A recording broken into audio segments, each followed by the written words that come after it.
حضرت امام حسین میدان کربلا میں تھے تو تھوڑی سی جگہ کھود کے نا امام حسین نے تو خندق کھودی، تو خندق کھود کے نا آگ جلائی جاتی تھی، یہ حفاظت کا ایک ذریعہ تھا تاکہ دشمن نہ آئے۔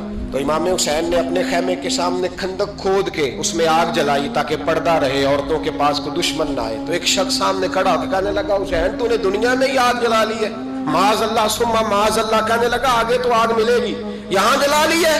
تو امام حسین کہنے لگے میں حکم دیتا ہوں آگ کو کہ تجھے ابھی پکڑ لے۔ جب کہا نا میں حکم دیتا ہوں تو وہ آدمی گھوڑے سے نیچے گرا اور گھوڑے کی رکاب کے اندر اس کا پیر الجھا، گھوڑا ڈر کے اتنا دوڑا کہ جا کے اس آدمی کو آگ میں پھینک دیا۔ یہ جو لوگ کہتے ہیں نا بڑے مظلوم تھے پانی نہیں آ سکا، یہ حسین ابن علی ہے، یہ ابھی حکم دیتے تو فرشتے ابھی آ جاتے۔ اگر جناب اسماعیل کے لیے دمبا آ سکتا ہے تو وہ تو حضرت ابراہیم کے بیٹے تھے، اور یہ تو مصطفیٰ کی اولاد ہے، ان کے لیے کیا کچھ نہیں ہو سکتا؟ لیکن امام حسین نے پسند کیا تھا کربلا کے جہاد۔